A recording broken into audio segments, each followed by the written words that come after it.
Hey Steve, Gemma, how are you today, Gemma? I'm doing great. Thank you. Good, good, good. You're in a very good place, Gemma. You're in a very Yep. powerful place. Your energy is awesome, and I can feel that vibrating through you. And one of the reasons your energy is increasing is because you're making decisions that align with that, such as paying that gentleman yesterday. Yeah. These decisions are huge. Also, um, coming to the power sessions, of course. But it's not just the power sessions or say paying this person. It's like I'm not going to go into those thoughts. These are the important things. It's the million little thoughts that you choose not to go into, right? And you go, that's just this diva, the loser. Why would I go into that? That's like this. Yeah. That's crazy. So every time you make this choice, what happens is that other identity becomes stronger, and then you get more of her thoughts and you get more of her feelings, right? So every Yeah. time you decide not to go into this lower identity's thoughts, these thoughts don't become as strong anymore. But every time you keep going back into the lower version of you, these thoughts become stronger until you start saying, man, this just feel, it's just everything's so hard. Yeah, because their identity is basically encapsulated you when you become that low person. And so life literally becomes hard. But that's because of the 100 choices every hour we make to go into those that identities, that low identity versus saying, I'm not going to go in there. What do you think of that, Gemma? Yeah, you're exactly right. Yes. A lot of times, like yesterday I felt so relieved when I Yes. paid the 3,000 and the guy wasn't even looking forward to it. So just said, yeah, I'll just pay it time. And I It did. wasn't even a And big deal to them. yeah, I just felt like relieved and so much better. And then today I got up with so much energy because Yes.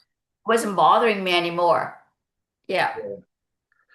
There's a story I just read is about a lady. It's about this building, this government building in the I think it's 1920s, and they were having strange electrical phenomena in the building, really weird phenomena.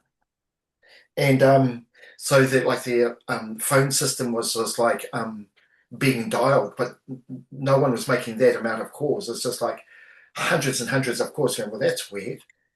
And one second, I'll just send a link to someone.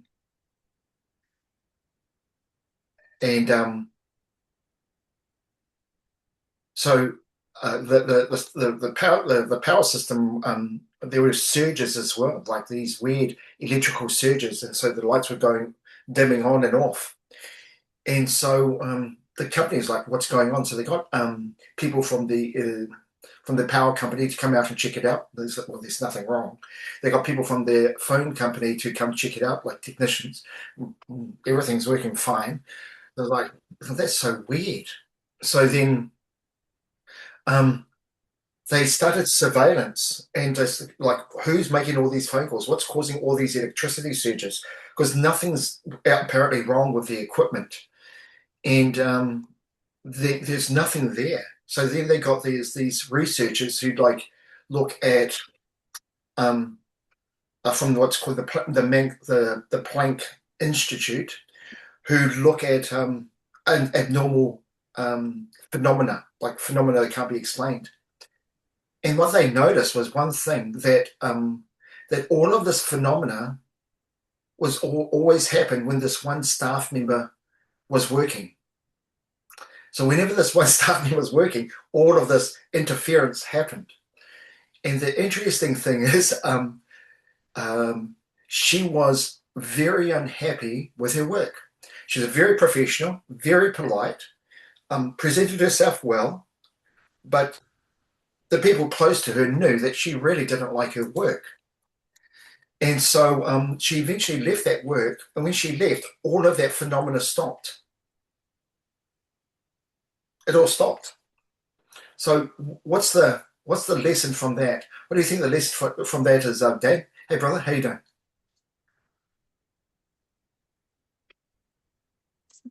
Morning, mate. Morning, all.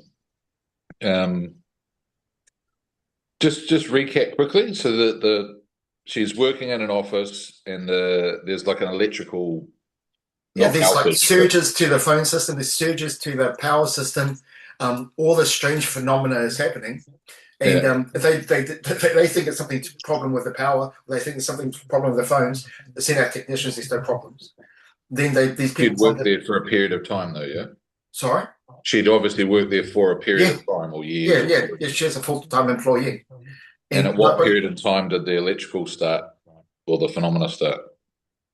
I don't know. They didn't put it in what I was reading. But basically, um, any time she worked is when the phenomena was there. Whenever she stopped working, her shift it stopped, and then when she finally left that company, the whole thing stopped. There was something fundamentally going on with her energy and vibration. There's something affecting the electrical equipment. The outer, yeah, I don't know. I can't put my thumb on it. That's Of yeah, course. it's fucking. So we're doing this right now. So how does she present herself? By the way, do you remember what I said about that? How does she present herself? No, I missed it, mate. All right. She was very professional. She Mm. was very professional. She went to work. She did her work. But her friends at work, like her co-workers, that were fairly close to her, knew that she was very, very unhappy with her work. She She didn't was like the work. She didn't like the company. she was admitting a destructive energy, pure and Yes, simple, wasn't it? It's just that's yes, all it can be. yes, So yes. That's exactly it. In you're emitting a signal. I'm emitting a signal. Mal is emitting a signal, right? And so that signal, just because you don't go and do anything like out here, it goes out into the universe. it's there regardless whether It's you there regardless. choose to acknowledge it or not. It's there. Yes, yeah. Whether you believe it or don't believe it, whether you agree with it, don't agree with it, whether you're trying to suppress it or not suppress it, each of us are in a frequency, and that frequency is basically shapes your physical world. Full stop. The physical world, the world that you see is so mind blowing that people I understand it. You understand nothing. The mind can't comprehend.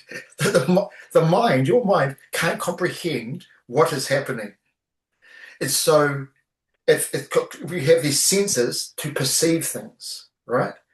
But your mind literally cannot comprehend reality because it's past the ability of the mind. I'll give you an example just so you can sort of comprehend numbers. The sun is actually quite big. I don't know if you realize this. Our sun is quite big. How many Earths do you think could fit inside our sun? Put the number in the chat. How many Earths do you think can fit inside our sun?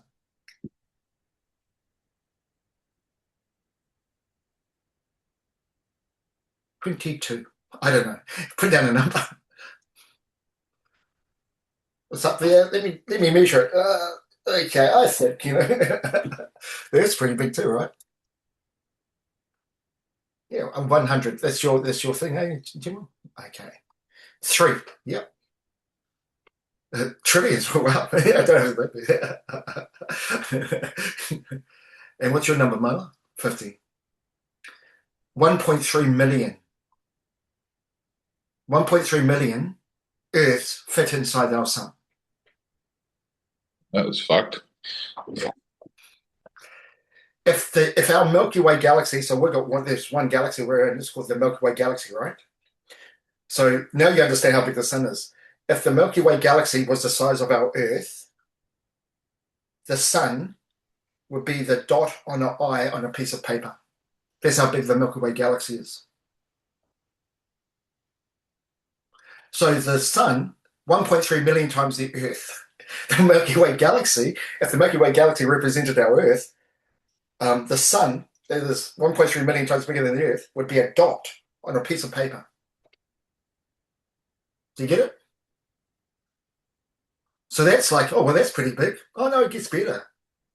How many galaxies are there? Trillions, not millions, not billions, trillions of galaxies. Do you get it? Now get this, just so you understand. All of this is an expression of one power. It all comes from the one infinite source, from the one conscious mind, from the quantum field, if you want to call it that, from God, if you prefer that, right? Everything comes from the one source. That is scientifically indisputable. So everything is expression of this one power. That's the same one power you are an expression of.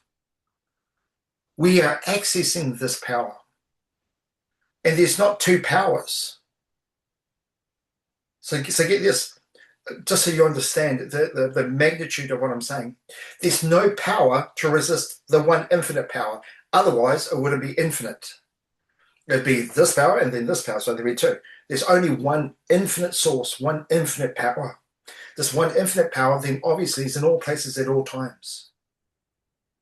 We think, because of our limited understanding, that people have power over us. That they somehow, like if you're in a frequency, somehow they can break all the laws of science, all the laws of physics, and stop it from happening. But if you're locked into, let's say, something specific like $100,000 this week, as an example, something so small to God, right? Like, oh, that's a big deal for God. Is it? Is it a big deal? Is $100,000 in your bank account a big deal for God? Of course not. It's irrelevant. It is the most insignificant. It's the same as seeing your sign, like a blue butterfly. How quickly does that happen? Maybe in a few minutes. Same with $100,000. So what power can stop that from happening? There's no power that even exists. It doesn't even exist that can stop it. So it's like, well, that power could, or that power. There's no actually other power. So first of all, there's no other power. So therefore, why do we give power to man? Why are you giving power to that client, to that co-worker, to that prospect? You look at people as if they play a role in your world. They do not, right? You are the operant power. There's an old saying, and it says, I respect no man or circumstance. What does that mean? I respect no man or circumstance.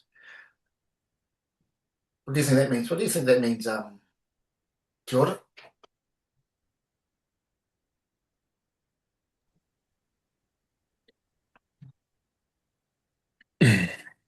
And I interpret that as that there's only God. So that's the only thing that I do respect. So whatever is happening out here, like person, circumstance, situation, whatever it is, I don't respect it in the regards that it's not happening. I just don't give it any attention. Yes. I don't respect it in the illusion that that person's actually making up their mind. Hmm. They are not making up their mind. God has already organized everything that matches the frequency that I'm in. That's because that's God's laws. And that certain people will come into my world and certain people will exit my world in order for the frequency I'm in to manifest. And there's no person that can stop this. We covered this yesterday with Dan, right? Who can stop your frequency from manifesting? Nobody. It cannot happen. Look, this law cannot not happen. Like this law just cannot be broken. So once you understand, if you're in $100,000 frequency, as an example, when you really understand it, you end up with this tremendous peace because you know what's going to happen. And it talks about like a man, a woman, a man of God walks by faith and not by sight. But I think it's, for me, even maybe a clearer way for me to see it is a man of God or a woman of God walks by truth, by awareness, and not by sight. My physical eyes and my physical senses do not tell me the totality of reality. So when a person is saying no, it means absolutely nothing to me. It doesn't mean anything to me because they're not even the ones saying no. God's organizing whatever I'm vibrating in to be delivered to me today. Something's going to happen to me today, right? But the problem is because we think, well, this is where I am today, this is a big thing, this is going to take a little while, we refuse to live in a frequency. So we live in a state where we're looking forward to something, we're wanting something, we're moving closer to it. But moving closer to it is not experiencing it. Moving closer to your goal is the experience of not having your goal. I'll repeat that. Feeling that you're moving closer to your goal is the experience of not having your goal today. Having your goal today means that you can have the internal experience that you're living in the world that you want to live in. It's not physically here, so we're not delusional, right? It's not like, oh, well, I'm in my mansion, but you're not in a mansion. We're not saying that the physical world has changed. What we're saying is, I can live in an experience that I want, and God's law says that the internal experience that I'm in must now manifest as the external experience. Once you believe that, beyond all question of and all doubt, you glide through the day with just tremendous. It's not even confidence; it's just knowing. Nothing can phase that person because they know, just like they know the sun's coming up tomorrow, they know what's going to happen today because I can feel it. They're not even actually overly interested in how it physically all turns out today because they're too busy enjoying today, right? If you're still in that hope, it means you'll put time between this and that. You have to collapse time, you have to collapse space, you have to collapse the illusion and decide this is how this identity, Steve, the master manifestor, right? Or Dan, the commander in chief, right? Or Marla, the awakened one. This is what her life physically looks like. And now you inhabit that.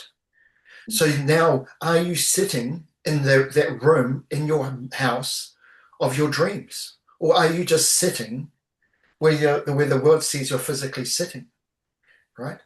Are you inhabiting it? Do you live in the body that is of the commander in chief, or are you living in the body that you can physically see?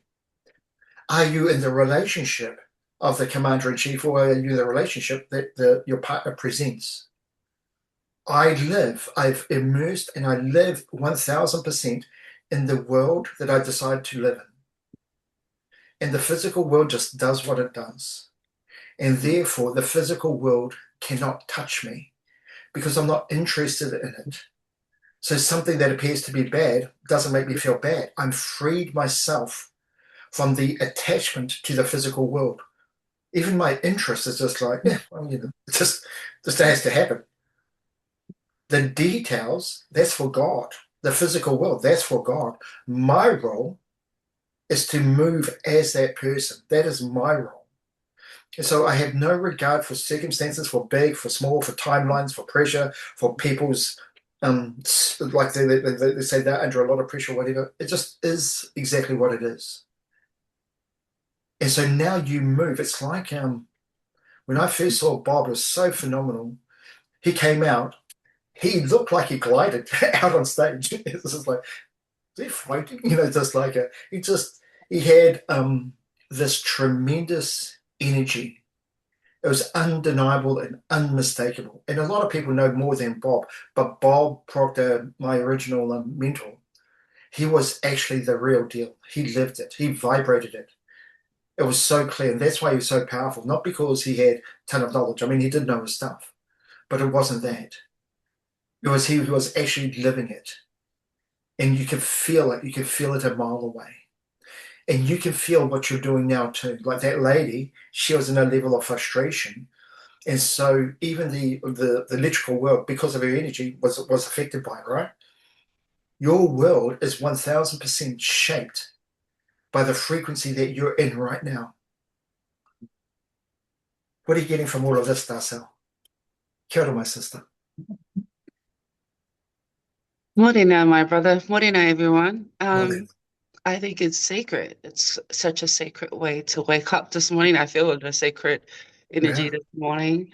Um, And that's how I know my day is going to play out. Yesterday, for an example, my whole family was going crazy, but I was like standing still, Yes. watching them, and I was like, damn, no, I'm not even gonna entertain it. And I just told my sister in the mix of her having a breakdown, she was literally gonna break the whole world apart. That everything's gonna be fine. You just have to do this one thing. So she went to go do the one thing. So there was a situation that they were in, and when she turned it, looked at me, she made the phone call. After crying, my mom and dad, they're all gonna rush. Everyone was rushing to the situation to come fix a problem. It's the first time that I actually watched myself. Just before I got to her house, in that hour, I was the hero. So when I went into her house, I didn't go as a little bitch because usually I would have been running around like a headless chicken, like my family. Like, what are we gonna Yes. do? How are we gonna fix this? But I had just walked in, listened to what was happening. I was like, yeah, it's gonna work out. And she's like looking at me like, are you fucking stupid? Like, don't you hear what I'm going through? And I was like, yeah, it's gonna Yeah. work out. Trust me. And then I get there, everything happened. I leave her, and then she was like, sis, it wasn't as bad as it was. And I was like, yeah, I know. And then she was like, looking at me like, how the fuck did she know? And I was like, she was like, it's your spiritual shit going on. I was like, no, but we're not going to go there. We're not going to go there because I know Yeah. if I start talking what I know, she's Yeah. just going to turn back. And yeah, so I was just like, I thank God for that and walked off. Yes. And because a part of this was just my whole transition from Sunday. You know, I hadn't been to the gym. I hadn't been keeping to my diet. I've been a Yes. coward. I haven't gone 100% into all for God. It was always to Yes. fix something. And then something clicked on Sunday's call for Yeah. me. And it was in that moment I had made an internal shift that, okay, I'm not going to play that role anymore. I'm not going to do the mum role, the blah, blah role, the little Yeah. bitch role, if you want to say. So I shifted my attention differently. And then naturally from Monday, everything started coming to me. The gym, my sister, let's go one on one. We go for it, girl. Let's fucking go. Let's break this shit down, blah, blah, blah. And from then, it's just placed me into a very peaceful state of I don't worry about everything that's going on outside anymore. I was the biggest warrior. So for The me, biggest warrior is the biggest person trying to control things. definitely, Yeah. definitely. But I'm not that person. No, Sorry, no, no. the woman of Yeah. God doesn't do that. No, So no. yeah, You're not that little bitch, right? You're not no, that. fuck no, Yeah. not this one. Yeah. Sorry. But yeah, Yeah. it's beautiful what you're saying this morning. Yeah. Oh, that's so beautiful. You know the story about that woman at work. I've got a much better story. This your story. This I love this story. There's a story about this uh, about a person, and she became quite ill, and she became very ill. So what ended up happening? Hey Dan, how you doing, my brother? You made it. Morning, sorry I'm late. It's all good, my brother. So there's a story of this woman who became quite sick.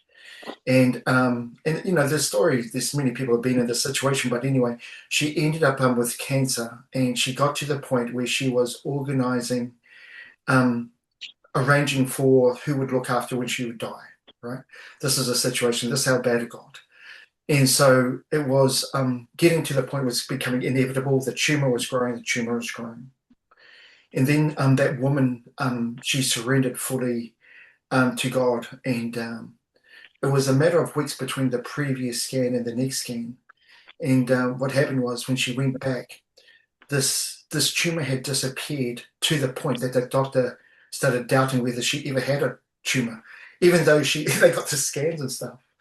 But that's not the story. The story is she went into such a deep surrender to God. She went into such a powerful place because wherever you are, you affect everything, right? That one of her close relatives who also had cancer at the same time miraculously cured. And that person, by the way, is Darcel. Right, Darcel? Definitely correct. My sister had cancer for 5 years. So me and her both healed on the same week, Yeah, literally. yeah. Yeah. So when you healed, when you went into such a powerful place, your sister who had cancer, hear this, for 5 years, suddenly when Darcel healed herself. She wasn't trying to heal people. Right? She wasn't going to try, I'm going to heal you, a little bit of healing this way. It's not like that, right? It's not that. But she was in such a powerful place. She went into a universe, not where she was healed, but just where there's no cancer. So I'm not healed of cancer. I just don't have cancer. Do you get it? I'm not manifesting money. I just have money. I'm just in a place internally where there's so much money is silly. I'm just in a place internally where there's so much love. It's ridiculous. I'm in this flow state. I'm not trying to make the physical world do anything because that's not my business. That's God's details. Don't put your finger in the cookie jar. That's what God fixes out. Your role is to move as that person today. Once you understand the law can't be broken, you will skip through the day. This is how I feel. I'll tell you how I feel. Like a butterfly, and a butterfly goes like this. It's almost like it's dancing from flower to flower. That's how I feel. Like skippity-doo into this person's place. Hey, how you doing? Skippity-doo into this office. Do that. Then I skippity-doo into the gym, and then I skippity-doo onto a phone call. It's just like my whole thing is just like da-da-da-da-da, ta-da, cool. And some person is dying, some person's just lost their loved one, some person's just got cancer, some person's about to lose everything they own financially. But for me, I just float through the day. Then miracles upon miracles happen. Because I don't walk by faith. So I don't walk by sight, I walk by faith. It's not even faith, I walk by truth. I'm aware that these alternate universes exist, and I choose to enter it fully. I'm not trying to make money today. I'm not trying to heal that person today. I live today seeing that person already healed. Even though they're breaking down saying, Steve, I'm going to die. I don't see it. I don't buy into it. Even though a person says, how am I going to get this money today? Don't buy it. All I hear them saying is, Steve, I came into all this money today. I know. I already experienced it. You've told me that 1,000 times in my head. I experience it every time I see you. That's the world that is opening up for each of you today.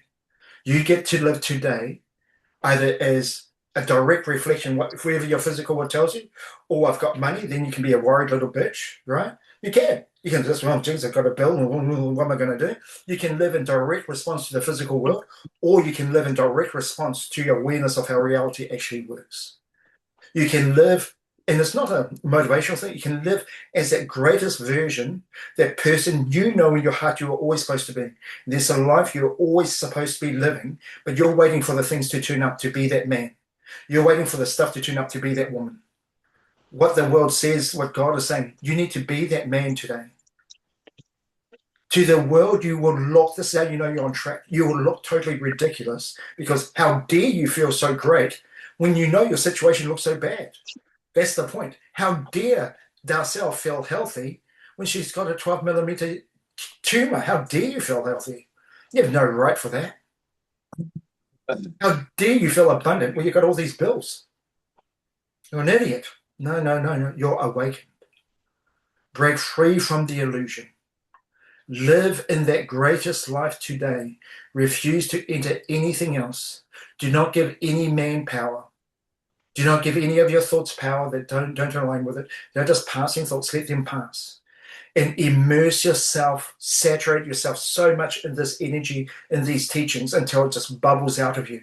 And then that bubbling out of that energy will move you throughout your day.